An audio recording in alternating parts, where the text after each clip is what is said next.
कल्याणकारी योजनाओं को जन जन तक पहुंचाने के लिए कलेक्ट्रेट से एक प्रचार रथ रवाना किया गया।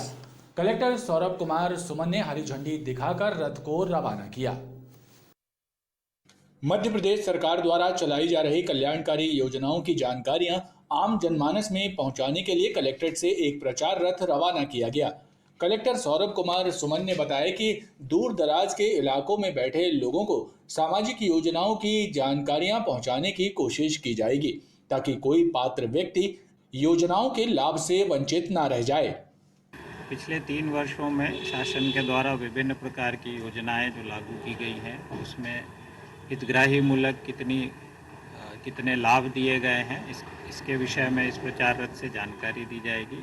इसके अलावा 3 वर्षों में विभिन्न क्षेत्रों में जो अधोसंरचना और अन्य प्रकार के विकास कार्य हुए हैं उसका भी व्यापक प्रचार प्रसार जनता तक उसका संदेश इस प्रचार रथ से पहुंचाया जाएगा। अधिकारियों का कहना है कि प्रचार रथ के जरिए योजना के नियम और शर्तों से भी जनता को अवगत कराया जा रहा है। सिविक सेंटर एवं अंजुमन स्कूल के सामने सड़क पर जमे अतिक्रमण यातायात व्यवस्था को प्रभावित कर रहे हैं। हटाने के बाद दोबारा काबिज हो जाने वाले बेजा कब्जों के कारण दुर्घटनाएं हो रही हैं, लेकिन जवाबदेह विभाग और अधिकारी मूक दर्शक बने हुए हैं। सिविक सेंटर एवं अंजुमन स्कूल के सामने सड़क पर कब्जा करके किया जा रहा व्यापार यातायात व्यवस्था के लिए चुनौती बना हुआ है। सड़क और फुटपाथ पर पसरे अतिक्रमणों के कारण दुर्घटनाएं हो रही हैं, जाम लग जाता है, लेकिन जिम्मेदार विभाग कोई कार्रवाई नहीं करता। सड़क पर काबिज अवैध कब्जों का खामियाजा राहगीरों को झेलना पड़ता है। यानी कि ट्रैफिक जाम हो जाता है, जो ठेले खड़े रहते हैं रात को, ज़्यादातर शाम को बहुत ज़्यादा ठेले हो जाते हैं, वहाँ पे ट्रैफिक जाम हो जाता है, उसके कारण एक्सीडेंट्स भी होने लगे हैं। ये अंजुमन के सामने है, बेसिकली ज़्यादातर सिविक सेंटर में है अपने यहाँ। पूरा सिविक सेंटर ही कहेंगे अपन, चारों तरफ से अवैध कब्जे हैं कह सकते हैं अपन, अवैध ठेले हैं जो। सड़कें कम बचती हैं निकलने, बिल्कुल सड़कें कम बचती हैं, बिल्कुल अगर गाड़ी भी पार्क हो जाए तो सड़क जाम हो जाती है। बहरहाल चर्चा तो ये भी है कि नगर निगम अन्य क्रांति दल के कुछ अधिकारियों के लिए ये अतिक्रमण नियमित आय का जरिया बन चुका है, इसलिए इनके खिलाफ कोई ठोस कार्रवाई नहीं हो पाती। ग्वारीघाट थाना क्षेत्र शिवला गांव में लाठी डंडे से हमला कर एक युवक की हत्या करने वाले तीनों आरोपियों को पुलिस ने गिरफ्तार कर लिया है। मृतक पुताई करने का काम करता था। पुलिस के मुताबिक हमलावरों और युवक के बीच शासकीय स्कूल के सामने ताश खेलने से मना करने की बात को लेकर मामूली विवाद हुआ था और इसके बाद तीनों ने लाठी और डंडों से हमला कर युवक की जान ले ली। पुलिस आरोपियों से पूछताछ कर रही है। ग्वारीघाट के छिवला गांव में उमाशंकर अहिरवार नामक युवक की लाठी डंडों से हमला कर हत्या करने वाले तीनों आरोपियों राजेश अहिरवार, बबलू उर्फ थापागौड़ और रविंद्र ठाकुर उर्फ बड्डू को पुलिस ने गिरफ्तार कर लिया है। तीनों आरोपी शहर से बाहर भागने की फिराक में थे, लेकिन पुलिस ने इन्हें दबोच लिया। पुलिस अधिकारी इनसे पूछताछ कर हत्या में उपयोग किए गए लाठी डंडे की बरामदगी करने और अन्य साक्ष्य जुटाने का प्रयास कर रही है। गौरतलब है कि रविवार की रात हत्या की ये वारदात घटित हुई थी। गांव के रहने वाले तीनों हमलावर उमाशंकर के घर लाठी डंडे लेकर पहुंचे थे और गाली गलौज कर उसे धमका रहे थे। कुछ देर बाद इन्होंने उमाशंकर पर हमला कर दिया, जिससे उमाशंकर गंभीर रूप से घायल हो गया और उसकी मौत हो गई। इसमें 3 आरोपी गिरफ्तार हुए हैं, जिसमें राजेश अहिरवार, बबलू थापा और बड्डू उर्फ रविंद्र गौड़ नाम के 3 लोग हैं। ये दिन भर से मृतक और आरोपी साथ में ही कल चूँकि रविवार था तो ये आपस में सुबह से ही चौराहे पे ताश के पत्ते आपस में खेल रहे थे। खेलते खेलते में इन लोगों ने कुछ पैसों आपस में भी वो किया, तो जो मृतक है वो पैसे रख लिया था इनके। इसी बात को लेकर के इनका विवाद हुआ तीनों से। फिर तीनों ने इसके घर में जाकर के भी पेरेंट्स को बताया इसके मृतक के कि भाई आपका बेटा है जो हमसे विवाद कर लिया है, हमारे पैसे रख लिया है, आज तो हम इसको वो कर देंगे। तो इसी बात को लेकर के इसने मन में पाल लिया राजेश और इन लोगों ने कि ये आए दिन भी ऐसे इनको इंसल्ट टाइप से करता था। तो इस वजह को बनाते हुए इन्हें इंटेंशनली फिर प्रॉपर तीनों ने साथ में बैठकर योजनाबद्ध तरीके से लाठी और रॉड से इनके साथ सिर पे हमला किया। इसका ये इंतज़ार ही कर रहे थे कि अब आज ये आएगा तो इसको निपटाएंगे ही, क्योंकि हमसे 4 लोगों के सामने विवाद करके हमारी इंसल्ट किया है। और इसी बीच जब मृतक शाम के टाइम रात में जब आया चौराहे पे तो इन्होंने पीछे से वार करके फिर इसके हत्या कर दी। पुलिस के मुताबिक हमलावरों और उमाशंकर के बीच शासकीय स्कूल के सामने ताश खेलने से मना करने की बात को लेकर मामूली विवाद हुआ था, जो हत्या का मुख्य कारण बनकर सामने आया। नवरात्र के पावन पर्व पर संस्कारधानी में विभिन्न धार्मिक कार्यक्रमों का क्रम जारी है। इसी कड़ी में नौदरा ब्रिज के समीप स्थित प्राचीन गौड़कालीन मरही माता मंदिर से मां भगवती की भव्य पालकी शोभा यात्रा निकाली गई।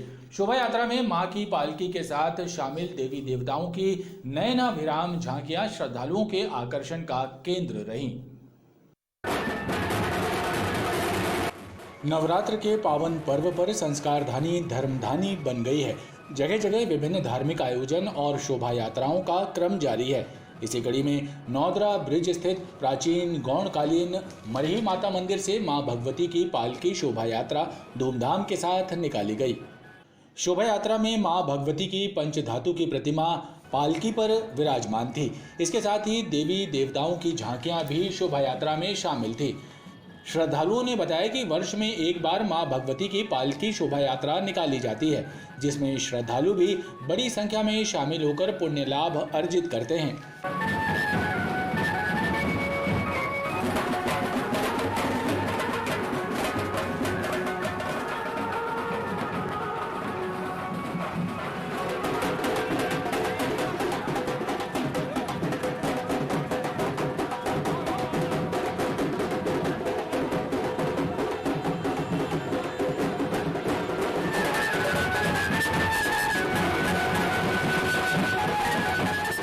वर्ष जो है 12वां वर्ष है और इस महाआरती और चल यात्रा में हमारे क्षेत्रीय सभी भक्तजन मां के सभी शक्तियां उपस्थित होकर चल समारोह पर बड़े भव्यता के साथ में पूरा शहर में भ्रमण करते हुए पुनः यह मंदिर प्रांगण पे आकर महाआरती का समापन होता है और लगातार ये कार्य विगत 3-4 दिवस तक कार्यक्रम आयोजित होता है। आखिरी कार्यक्रम हवन और कन्या भोज के साथ में कार्य पूर्ण होता है। विशाल महाआरती, पालकी एवं रथ यात्रा, चल समारोह, शोभा यात्रा का आयोजन किया जा रहा है। बड़े ही हर्ष का विषय है कि माता मरही की पूरे जबलपुर संस्कारधानी में इकलौती यात्रा इस मंदिर से निकाली जाती है। 1 साल तक मंदिर के अंदर रहने के बाद जो पंचधातु की माँ भगवती की मूर्ति है वो पालकी में विराजमान होकर लोगों को दर्शन देने के लिए यहाँ से निकलती है। जगह जगह माँ भगवती का स्वागत अर्चन किया जाता है। बड़ी संख्या में श्रद्धालु यहाँ जुड़ते हैं। पालकी शोभा यात्रा का श्रद्धालुओं ने जगह जगह स्वागत किया और पालकी पर विराजमान मां भगवती का पूजन अर्चन कर धर्म लाभ अर्जित किया। शहपुरा में 3 वर्ष की मासूम बच्ची के साथ दुष्कर्म करने वाले आरोपी को सख्त सजा देने की मांग विभिन्न आदिवासी संगठनों द्वारा की जा रही है। आदिवासी युवा संगठन जयस के कार्यकर्ताओं ने एसपी जबलपुर के नाम ज्ञापन सौंपा और आरोपी के विरुद्ध सख्त कार्रवाई करने की मांग के साथ पीड़ित परिवार को मुआवजा दिए जाने की मांग की।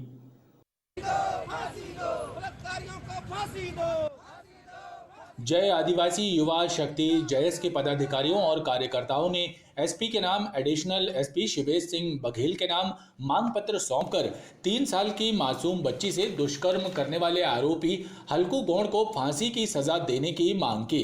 आदिवासी युवाओं ने प्रशासन और सरकार से पीड़ित परिवार को मुआवजा देने की भी मांग की है। एक 3 साल की बच्ची के साथ जो बलात्कार का जो मामला सामने आया था उसको लेकर आज राज्यपाल जी के नाम से हम लोगों ने ज्ञापन दिया है और हम लोग ये मांग करते हैं कि जो आरोपी जो पकड़ाया गया है उस आरोपी को सख्त मध्य प्रदेश शासन के या भारत सरकार के जो न्यायिक व्यवस्था है उसके माध्यम से उसको एक कानूनी कार्रवाई हो। आदिवासी संगठन के पदाधिकारियों ने आरोपी के विरुद्ध फास्ट ट्रैक कोर्ट में मुकदमा चलाए जाने की मांग की है ताकि दोषी को जल्द से जल्द सजा मिले और पीड़िता को न्याय मिल सके। महिला विश्व बॉक्सिंग चैंपियनशिप में भारत को 4 स्वर्ण पदक मिले हैं। भारतीय मुक्केबाजों ने 48, 50, 75 और 81 किलो भार वर्ग में स्वर्ण पदक अपने नाम किए। बेटियों ने 4 स्वर्ण पदक जीतकर सभी का सर गर्व से ऊंचा कर दिया। महिला विश्व कप मुक्केबाजी में भारत की बेटियों के शानदार प्रदर्शन से बॉक्सिंग खिलाड़ियों में उत्साह है। बॉक्सिंग खेलने वाले प्रतिभागी इस जीत को लेकर जोश से भरे हुए नजर आ रहे हैं।